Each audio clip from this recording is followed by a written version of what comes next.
Hi guys, welcome. This is your Sameer Kohli sir with another lecture of the topic called MCQ practice. 30 questions MCQ के मैं करा चुका हूं.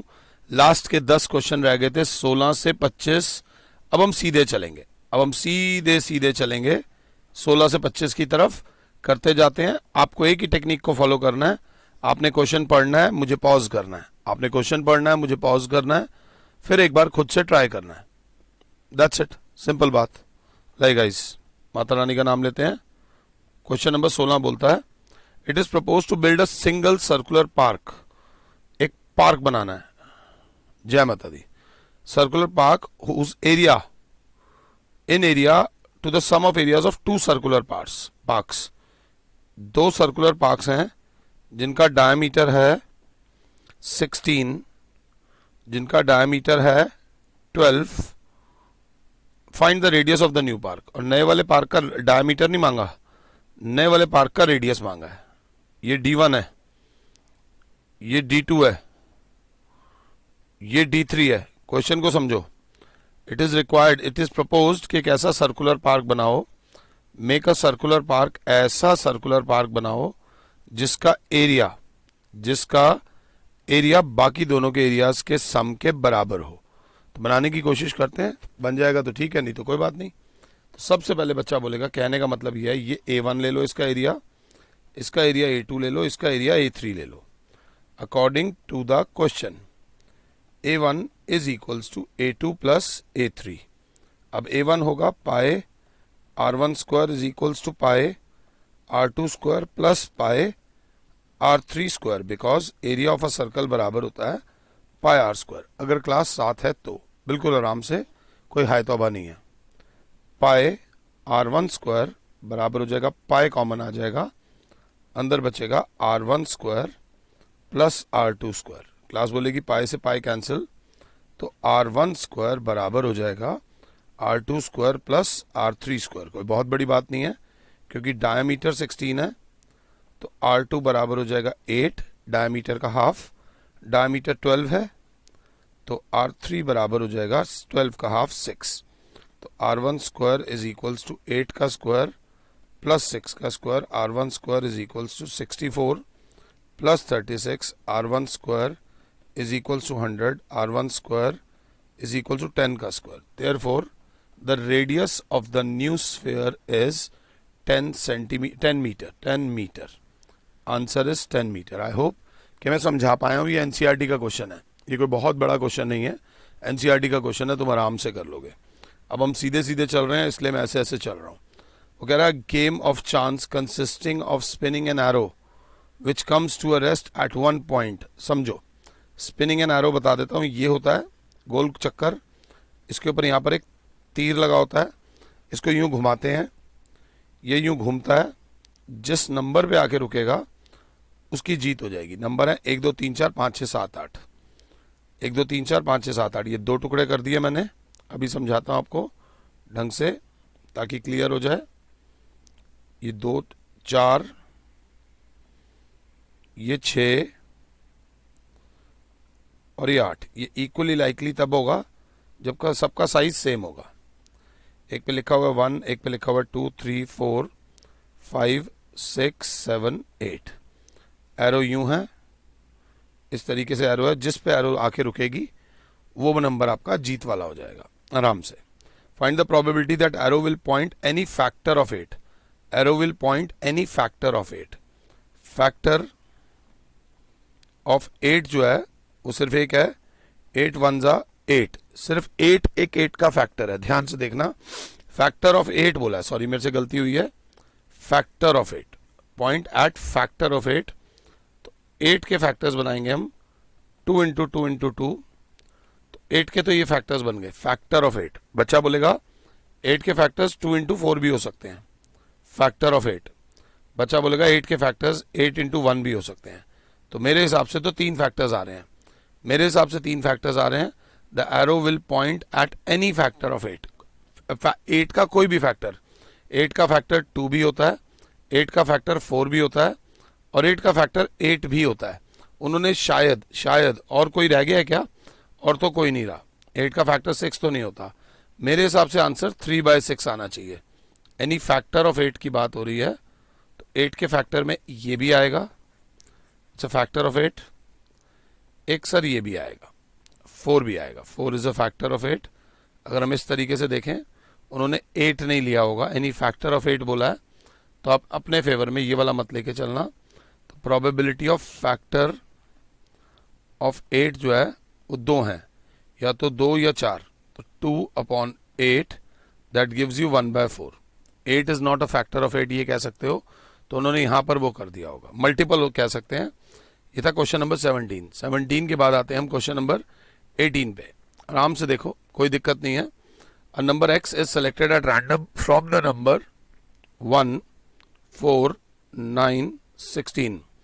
A number x is selected at random 1, 4, 9 and 16. Number y is selected at random, x इनमें से select हो रहा है, y इनमें से सेलेक्ट हो रहा है, 1, 2, 3, 4। Probability that the value of xy is more than 16. Probability that the value of xy is more than 16. It's a beautiful question.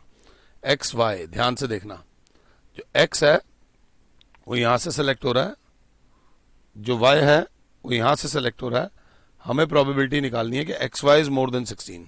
तो पहले 1 इंटू 1 करो, 1 को इस 1 से करो, 1 इंटू इस 2 से करो, 1 इंटू इस 3 से करो, 1 इंटू इस 4 से करो। तो जब एक एक करके मल्टीप्लाई करोगे मेरे बच्चों, तो आपका जो प्रोडक्ट आएगा वो इस तरीके से आएगा। ध्यान से 1 इंटू 1 करेंगे, 1, 1 2 ज़ा 2, 1 3 ज़ा 3, 1 4 ज़ा 4। आई होप कि मैं समझा पा रहा हूँ। 1 को मैंने सबसे मल्टीप्लाई करा है और आंसर नीचे लिख दिया है। अब इस वाले 4 को सबसे मल्टीप्लाई करूंगा, 4 1 ज़ा 4, 4 2 ज़ा 8, 4 3 ज़ा 12, 4 4 ज़ा 16। ध्यान दीजिएगा, अब ये हो गया। अब ये वाले 9 को सबसे करूंगा, 9 1 ज़ा 9, 9 2 ज़ा 18, 9 3 ज़ा 27, 9 4 ज़ा 36। अगले वाला, अब ये 16 को सबसे करूंगा, 16 1 ज़ा 16, 16 2 ज़ा 32, 16 3 ज़ा 48, 16 4 ज़ा 64। वो बोल रहा है find the probability that the value of x y is more than 16। More than 16 बोला है, 16 नहीं बोला। मोर देन 16 में 16 नहीं लोगे, 16 से बड़ी वैल्यू 1, 2, 3, 4, 5, 6 वैल्यूज हैं मोर देन 16। तो probability of x y more than 16 बराबर हो जाएगी 6 अपॉन, टोटल देख लो तो 16 है। Your answer is 3/8। अगर क्लास 7 है, योर आंसर इज 3/8। ये क्वेश्चन अच्छा था, समझने वालों के लिए बहुत बहुत अच्छा क्वेश्चन था। इसको करने का एक तरीका ये था, 1 4 9 16, यहाँ पे ले लोगे 1 2 3 4, टीचर्स ऐसे करा देंगे, 1 1 ज़ा 1, 1 4 ज़ा 4, 1 9 ज़ा 9, 1 6 ज़ा 16। इसमें ऊपर वाले नंबर एक्सक्लूड कर देना, कहीं ऊपर वाले में कंफ्यूज मत हो जाना। फिर ऐसे 2 1 ज़ा 2, 2 4 ज़ा 8, 2 9 ज़ा 18 और 2 इंटू 16 ज़ा 32। अगर 7 हो तो फिर अपना कौन सा आएगा, फिर अपना ये वाला कर देना, 3 1 ज़ा 3, 3 4 ज़ा 12, 3 9 ज़ा 27, 16 3 ज़ा 48। फिर 4 से करना, 4 1 ज़ा 4, 16, 36 और 64।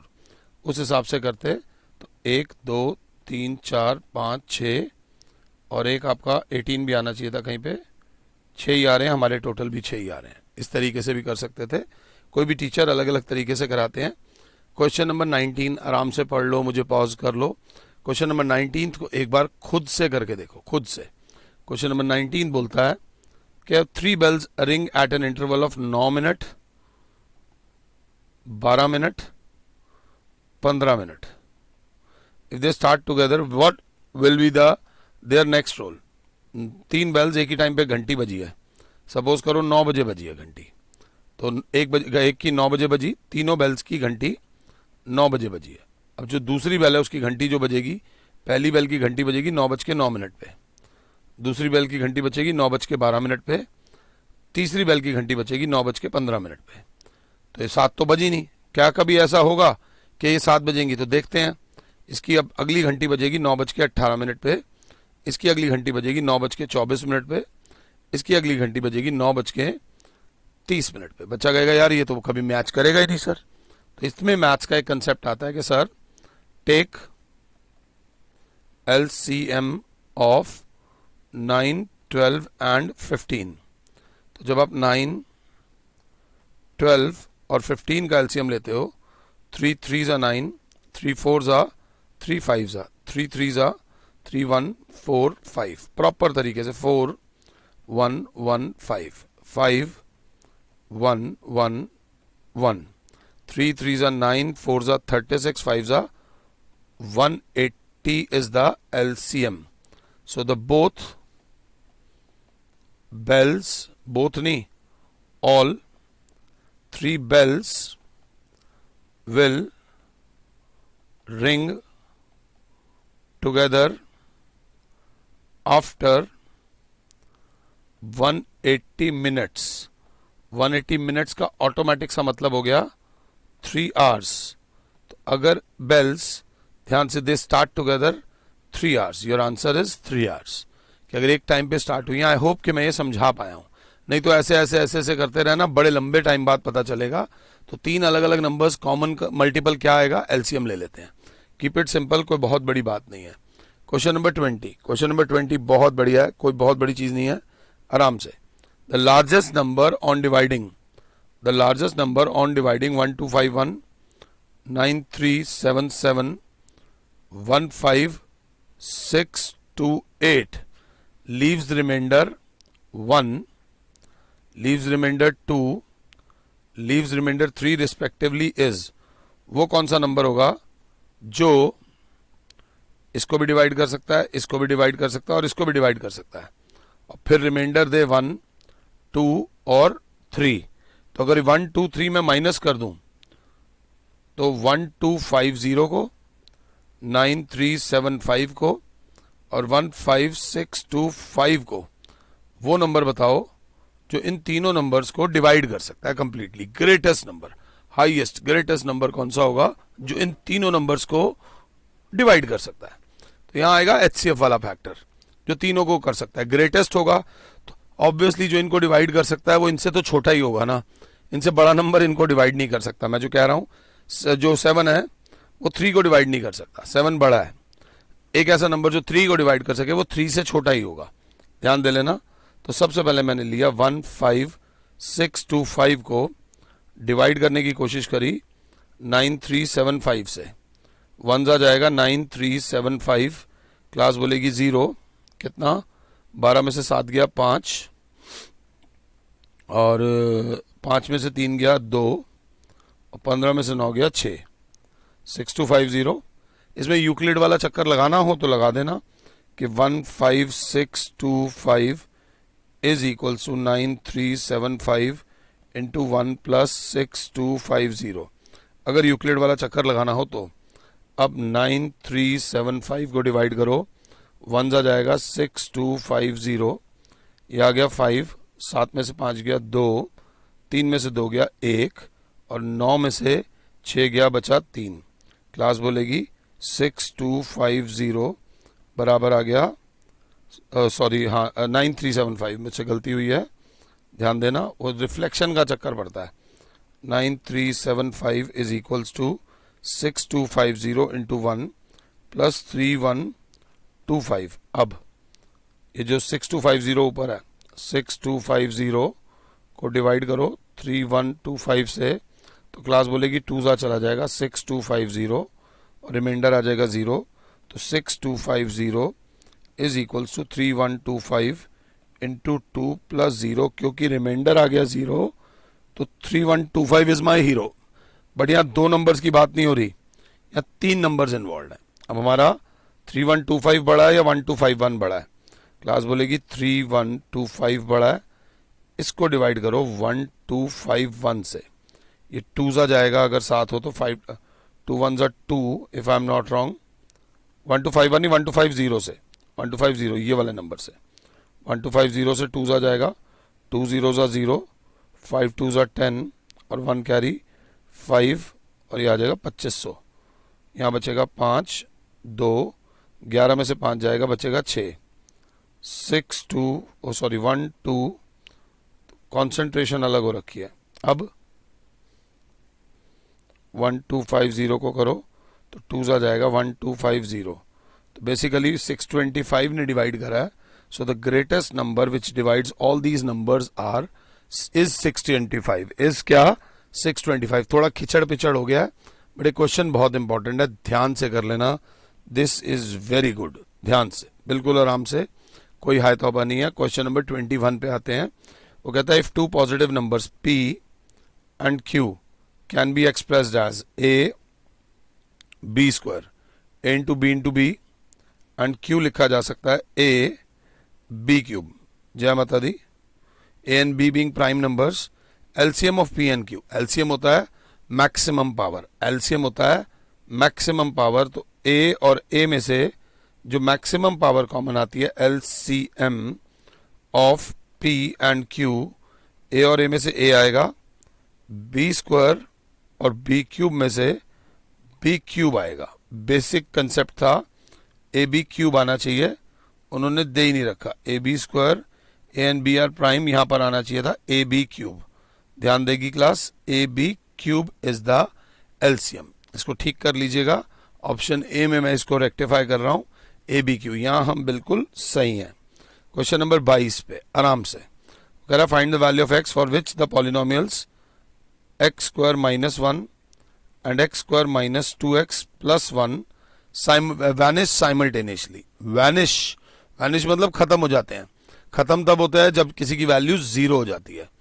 ये कहां पर, कौन सी ऐसी वैल्यू होगी जिसके आने पर ये भी 0 हो जाए, ये भी 0 हो जाए। इसमें बस कंफ्यूज करने वाली टर्म जो है वो वैनिश है। वैनिश ने आपको कंफ्यूज कर दिया होगा। कौन सी ऐसी टर्म है जिसे डाल, तो सिंपल बात है, हमें पॉलिनोमियल के 0 निकालने हैं। x minus 1 into X plus 1 is equals to 0। इधर x माइनस 1 इज 0 और x प्लस 1 इज 0। x की वैल्यू 1 आ जाएगी, x की वैल्यू माइनस 1 आ जाएगी, दो जीरोस आए इसके। दूसरे वाले पॉलिनोमियल को 0 के बराबर रखते हैं, A square plus B square minus 2 into A into B बराबर 0, एक्स माइनस 1 का होल स्क्वायर बराबर 0, एक्स माइनस 1 का होल स्क्वायर बराबर 0 स्क्वायर, तो X minus 1 is equal to 0। तो एक्स की वैल्यू आ गई 1, उसके दो जीरोस आए, इसका एक ही 0 आया, कोई याद करे यादों में ही आओगे या कभी मिलने भी आ जाओगे? हाँ जी, दोनों में एक वैल्यू एक ही आ रही है, x की वैल्यू 1 है, जिसपे दोनों के दोनों पॉलिनोमियल्स वैनिश करते हैं। सिंपल बात थी, ज्यादा मुश्किल नहीं था। क्वेश्चन नंबर 23 इज गुड, बिल्कुल आराम से। 23 जैसे क्वेश्चन में मैं आप लोगों से बोलूंगा k minus 1 x square plus K x plus 1 if 1 0 of the polynomial is 1 0, मतलब alpha is equal to -3, then the value of k। तो सीधी सी बात है, अगर 0 दे रखा है तो k माइनस 1 इंटू 0 की वैल्यू डाल दो, -3 का whole square plus k into X की वैल्यू डाल दो -3 प्लस 1, तो ये पूरा का पूरा पॉलिनोमियल 0 के बराबर आ जाएगा, बिकॉज -3 इज अ 0। ये क्वेश्चन मुश्किल नहीं था, ये क्वेश्चन मुश्किल नहीं था। k माइनस 1 इंटू -3 का square 9, minus into plus is -3k plus 1, class बोलेगी 9k minus 9 -3k plus 1 is equals to 0 is equals to 0। 9k में से 3k जाएगा, 6k minus 8 is equals to 0, 6k is equals to 8, k की value is 8 upon 6, 2 3s are 2 4s are, the value is 4/3। इसमें सिर्फ calculation आपको फंसा सकती है और कोई तुम्हें रोक नहीं सकता, कोई भी तुम्हारा हाथ नहीं रोक सकता। Question number 24 is a nice one, बहुत प्यारा क्वेश्चन है। वो कह रहा है the zeros of the polynomial X square plus K x plus K where K is not equals to 0। Comment करो, जज करते हो ना दुनिया को, इसको जज करके बताओ कि x square plus K x plus के जीरोस के बारे में बताओ। सोचो, this is a very very nice question. सोचो, इसको मैं लास्ट में करूंगा। 24 येरा 25 येरा, if x and y are two different digits, 25वां देख लो, x and y are two different digits, sum of the two digits formed by using both the digits is a perfect square, then the value of x plus y. If x and y are two different digits, x is not equals to y. Jai Mata Di. If the sum of the two digit number formed by using both the digit is a perfect square. ध्यान देना, 10x plus y is a perfect square. If the sum of the two digit numbers formed by using both the digits, if the sum of the numbers found by using both the digits, ध्यान से देखना, if the sum of the two digit, ध्यान देंगे, एक minute please concentrate, एक minute के लिए तो प्रॉपर कंफ्यूज किया है.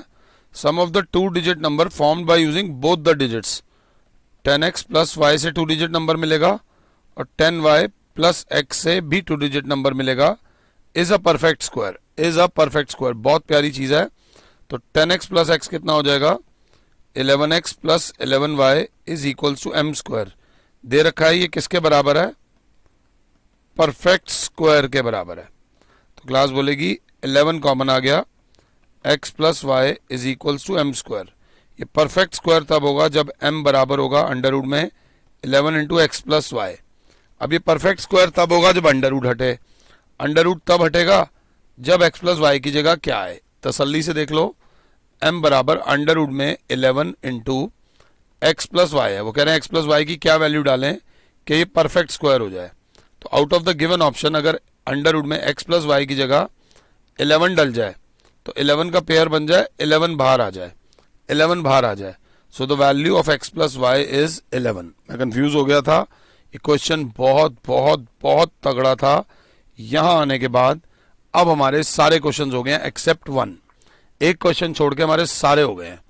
वो कह रहा है the zeros of the quadratic polynomial. मुझे नहीं पता तो मैं सबसे पहले डी निकालूंगा. क्वाड्रेटिक इक्वेशन शायद फर्स्ट टर्म के कोर्स में नहीं है, बट स्टिल a बराबर 1, b बराबर 1, b बराबर k, c बराबर k. तो d जो होता है वो होता है b square minus 4ac, k square minus 4 into 1 into k. तो k स्क्वायर माइनस 4k. ध्यान देना, अब can not be both positive and equal, can not be negative, are always unequal, are always एक ऑप्शन दे ही नहीं रखा. तो यहां पर for zeros to exist k square minus 4k has to be greater than equal to 0. So k common, k minus 4 has to be greater than equal to 0. अगर k 0 ले लेते हैं, अगर k 0 ले लेते हैं तो ये सिर्फ एक x स्क्वायर बराबर 0 आ जाएगा, x की वैल्यू 0 आ जाएगी. So can not be both positive and equal, positive तो नहीं आएंगे.